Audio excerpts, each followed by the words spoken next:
I'm Hadeel, founder of BrightSign. Can everyone hear me? Well, a lot of people can't. 230 million actually. And that is due to very nice, perfect timing. Okay, so having chosen assistive technology as my area of research, I have spent the last 3 years of my career trying to change those numbers and making technology more accessible to individuals with disabilities and helping them overcome their challenges. I'll show you now what the solution I developed looks like, and then I'll take you through the journey of how I developed it. Just have to put this down.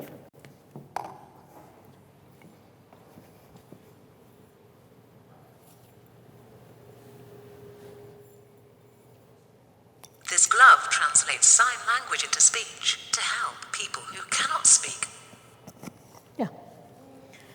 So, how did this start 3 years ago? This is the man behind the woman. Meet Caden. Caden was born deaf to an all-hearing family.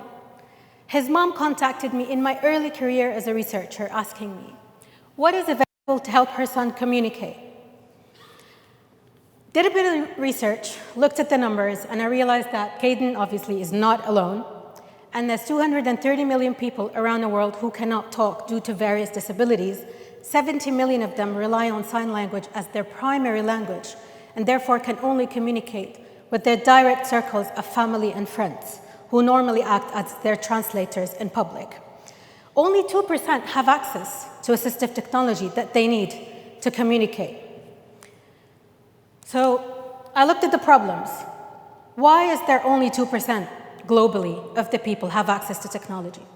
So assistive technology is very, very expensive, and it starts at thousands of pounds, not even hundreds. And a lot of people can't afford it. Second problem is most of it is device dependent, which means that it comes tied to another device to operate, whether it's a smartphone or a smart tablet or a specific product that you need to buy in addition to the subscription that you pay every month. Finally, it's not modifiable. So if I have a different disability than what the device was designed for, I'm not able to use it. So it doesn't really cover most of the disabilities, especially that they come in different combinations. So it's not very personal. So these were my problems. These were the things I had to solve in the 3 years of my PhD degree. And that's what I did to be able to get to this level. So thinking about cost, who knows the Raspberry Pi? Yeah. So this is the Pi Zero. It costs £5.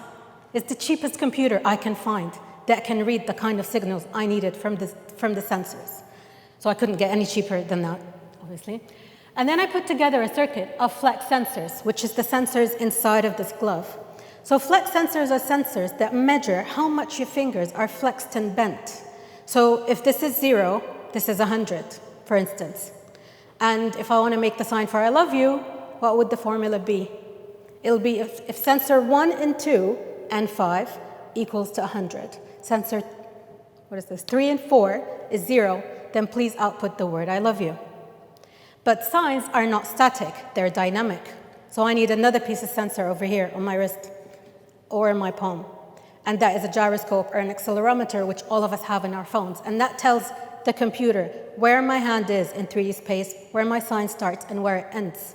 So I can add to the I love you, the X is this, the Y is this, the Z is this, the sign starts here, the sign ends there. And you create your own algorithm to tell the Pi how to read the signs or the signals coming from all of these sensors, right? And being in research means that I can't build something and say, hey, it works. I need to test it. And because this is built for certain users, it's called user-centered testing or user-centered research, which means that there is a cycle of build, measure, learn. So I build my circuit, and then I take it out to the user to test it, and then I learn from their feedback. So my first group of users were 2 boys who were autistic. They were nonverbal. One of them was called Adam, and he was 8 years old.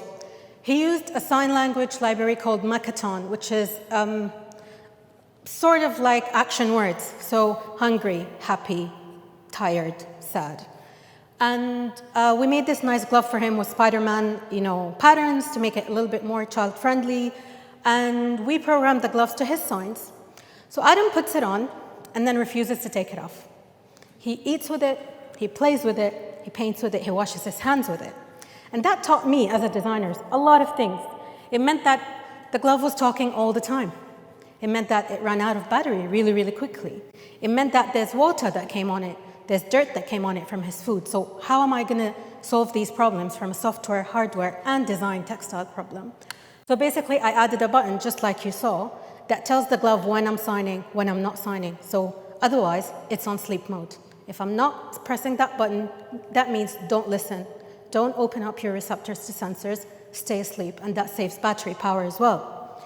Second thing is I made all the hardware removable so that the glove can be washed when it's dirty. Third thing is I encapsulated it. So right now it's airtight, it's waterproof, so even if you put it in water, nothing will happen to it. It also means that Adam can't access any more wires or play with it. So that was all in good. I came back, I redesigned my circuit, and then I had to go back out to conduct another study with another group of users. This time, I decided to go to the elderly population. So I had a very excellent candidate, and her name was Sarah. So she had recently had a stroke and lost the ability to speak at a later stage in life. And she really was keen to be able to communicate because she felt isolated, that she can no longer speak to her family and friends. So Sarah didn't know sign language. She never had to. And she had very limited motor abilities as a result of her stroke. So she can't really make the signs the way I'm making the signs. So that meant that I had to create another kind of software that allows Sarah to teach the glove her own signs. And that's what I did. That's where AI comes in and where machine learning comes in. So I developed a neural network classifier. And it meant that instead of saying play, I'm saying record. And then Sarah makes her sign, and the glove is recording all of the numbers coming in from the sensors. All of this is being recorded. And once it's done, it stops recording, and it gives a label to all of these numbers. And that label is decided by her. So when she did this, she decided that this says, "May I have some tea, please?" So every time she did that, the glove said, may I have some tea, please? The other thing is, when you're designing technology, you have to think about the other technology we have in our homes, because we're now used to everything talking to everything. I'm used to my phone talking to my car, talking to my sound system, and it made sense for us to see what does Sarah have in her home and how can we integrate our tech with whatever she has at home. So it looked like at the time she had Alexa, and she used it to control her lights, her TV, make calls, and the glove enabled her to speak to Alexa because it can now give her a voice. The other thing is she had a helper at home that spoke a different language, so she wanted the glove to speak another language. And I didn't have to create that because there's tons of APIs over there that Google API, for instance, translate. I just had to add that to my software, and I chose the language that she wanted the glove to speak, and the glove spoke in that language to help her communicate with her helper who came every day. Lastly, her family asked for a panic button, which means that if she's feeling tired or she needs help, she can just press it. It'll immediately alert them that she needs help. That was another piece of hardware that I had to add, but it was personal to her. And that was what I was trying to create when I did BrightSign, is to make it personal to everyone who needs it, to personalize it to their own needs. So that was my third round of testing. We came back, we reflected all that, and we realized that there are some things that we don't have to do ourselves, and we can plug it in from other softwares. I won't bore you with a flowchart, but the architecture of any software is basically divided into input, output, and what happens in between, and what else can you plug in to add features. Finally, when I developed this, I decided that I'm going to put it out there and see what's the people's feedback, what do they want me to add, what are other companies that can help me achieve more with the technology that I designed. So first of all, for me to say that I am cost effective means I need to know how much can people afford to pay for this, and who else can pay for it if they can't afford it. So I went to health insurance and I said, if someone comes with a diagnosis that they need this tech to communicate, how much will you pay to cover it for them? And I got a number. And I went to schools and I said, do you deal with any accessibility platforms for educational technology that helps children in schools overcome their challenges in the classroom? They said, the council does that. So I went to the council. And apparently the council does have a budget for students who are identified that they need educational aids in the classroom. And I asked them how much. So I looked at the health insurance, I looked at the educational aid, and I found a number that they would both cover. And that means now BrightSign is cost effective, because even if you can't afford it, the council will pay it for you if you're in school. Your health insurance will pay for it if you have it. Otherwise, I opened a donation platform on my website where I get donations that cover gloves for people who can't afford it. So that was my way of solving the cost issue. Plus, already, as it is, it costs 5 hours of what a translator would cost for an individual who's going to a meeting or a business trip. The second thing is having two-way communication. So I'm signing because I'm deaf and I can't hear, but what about when you talk back to me? How can I know what you're saying to me? And that is 50% of the problem. I only solved half of it. So I found another research team that's already doing that, and I said, let's collaborate. Can I add your software on my glove? Whereas if someone's speaking to me, it will translate their speech to text that appears on the screen that's on my glove. And I got that. So now I'm putting my glove on his platform, he's putting his on mine. The third thing is personalizing. So not only now can I program it to my own signs, I wanted to personalize the voice as well. If you noticed when I signed, it spoke in a female voice. What about the guys or the men or the adults who want a man's voice or a child's voice? So I found another research company in Edinburgh, and they are doing personalized voice synthesizers. So they can record phonics from your voices, even if you can't speak, and synthesize that to speech with your own voice. Or they can record it from your family or whoever is around you if you want a personalized accent as well. So these are features I added to make the glove as personal as possible. How did I get this far without funding? I used the student card. I mentioned I was doing a PhD. So being a full-time PhD means I'm a student. So I qualify for student services, to put it nicely. So I hear there's this wearable technology thing coming to London with, 70,000 people coming to visit. So I go to them like, I want a booth in the startup section, but I'm a student, I can't afford it. Can you guys tell me one day before the exhibition, if someone doesn't show up, can I take their place? I literally begged. And I got it every single time. And I exhibited in Paris, I exhibited in Korea, in China, in Los Angeles, multiple times in London, just using that method. I'm a student, I have cutting edge technology, I can't afford a booth, but I know I'm gonna make an addition to this place. You have a lot of traction, it'll give me exposure. If someone doesn't show up a day before, call me, I'll come. I did it every time, it worked every time. The other thing means I have access to research facilities. So all of this building happened in the labs of my university. Didn't have to rent equipment, didn't have to rent 3D printers. I just had to afford the circuit and all the fried chips that I resulted from my testing and me experimenting, which is because it's not my field, I had to really teach myself how to wire these circuits. It also gave me access to other people doing research in other areas that I could use my glove in. For instance, immersive theater. So one of the projects happening in my department was someone who was creating an immersive theater experience with a VR system. And they said, if I use your glove, maybe I'll give the audience an experience that is more real. Like when they put the VR, they're walking in the forest, they can do this, and it will feel like they're moving, trees and walking through them. And we did that project, and it was so much fun. And it showed me what else the glove can be used for, even if it's not for my company.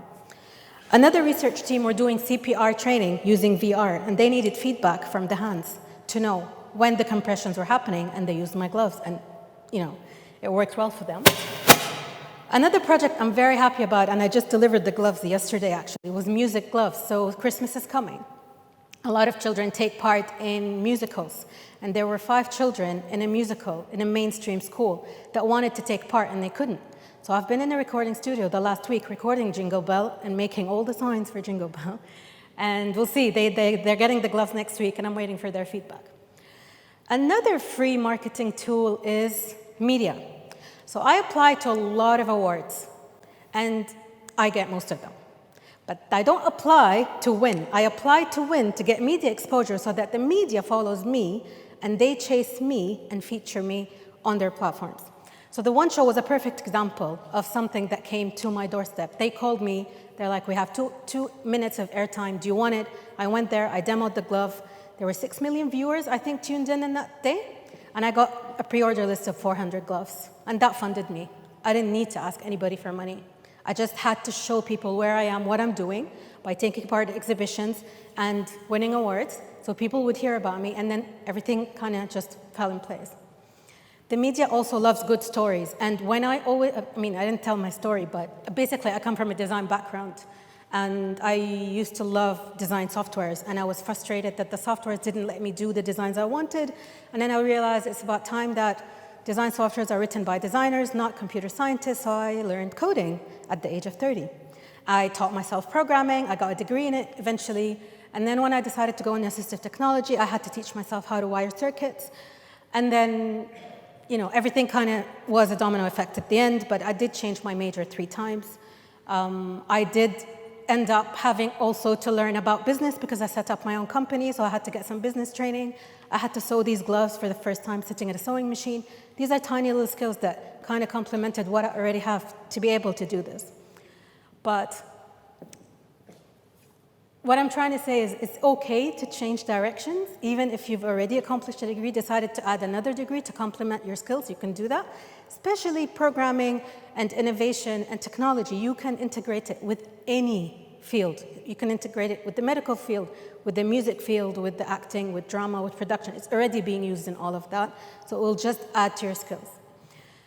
Finally, I traveled the world, literally taking parts in talks and conferences for one purpose, which is to tell people about assistive technology, to make them aware that it exists. A lot of people don't know that they have access to this kind of technology through their network. They are legible, and they can apply for it, and they can get it for free. So these kind of talks, even if someone tells someone, someone will end up having a better Christmas experience talking to their loved ones because maybe someone in this talk was there and told them about it. So I'm here today because I want to make this technology available to everyone who needs it. Help me by spreading the word so that we can help give a voice to those who can't.